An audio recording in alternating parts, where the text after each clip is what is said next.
Գաղատացիներին 4-րդ գլուխ։ Այս եմ ասում. այնքան ժամանակ, որ ժառանգն անչափահաս է, ծառայից առավել չէ, չնայած որ ամբողջ ժառանգության տերն է։ Բայց խնամակալների ու հոգաբարձուների ձեռքի տակ է, մինչև հոր սահմանած ժամանակը։ Մենք էլ նույնպես, մինչ հոգևոր առումով անչափահաս էինք, բնության տարերային ուժերին էինք ենթարկվում ու ծառայում։ Իսկ երբ ժամանակն իր լրումին հասավ, Աստված ուղարկեց իր որդուն, որ ծնվեց կնոջից և մտավ օրենքի տակ, փրկագնելու նրանց, ովքեր օրենքի տակ էին, որպեսզի մենք որդեգրություն ընդունենք։ Քանի որ դուք որդիներ եք, Աստված մեր սրտերի մեջ ուղարկեց իր որդու հոգին, որ աղաղակում է «Աբբա, Հայր»։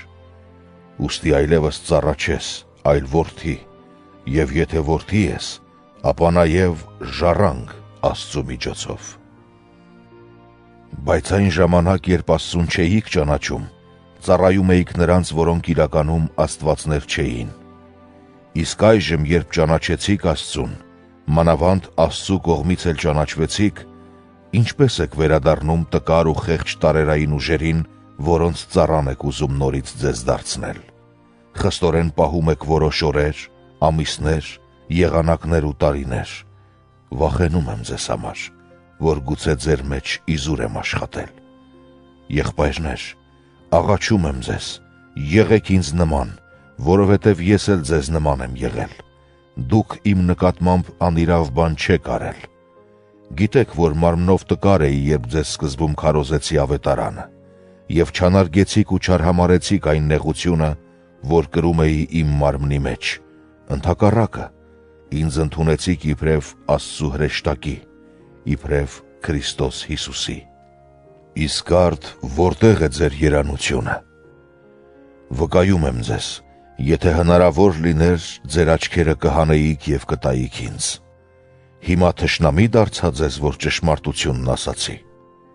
Նրանք ձեր նախանձախնդրությունն են գրգռում ոչ բարի նպատակով և ուզում են խոչընդոտ լինել ձեզ, որպեսզի նախանձախնդիր լինեք իրենց հանդեպ։ Բայց լավ է միշտ նախանձախնդիր լինել բարուն, և ոչ թե միայն այն ժամանակ, երբ ձեր մեջ եմ։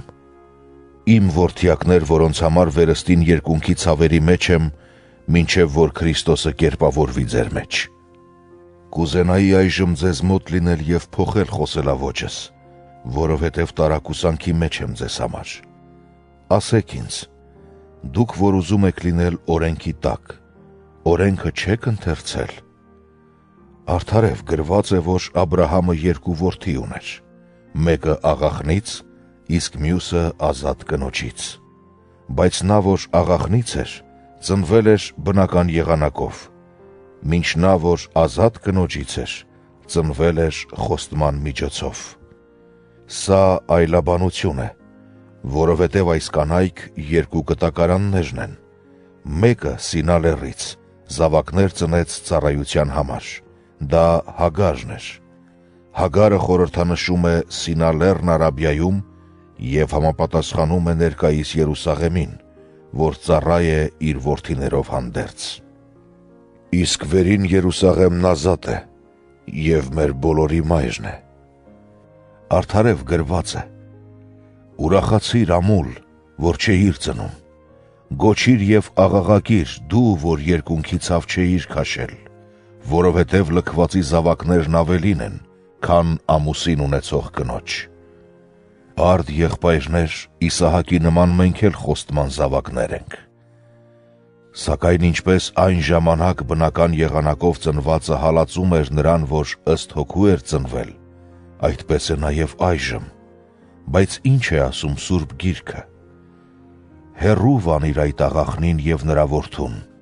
որովհետև աղախնի որդին ժառանգություն չի ստանալու ազատ կնոջ որդու հետ»։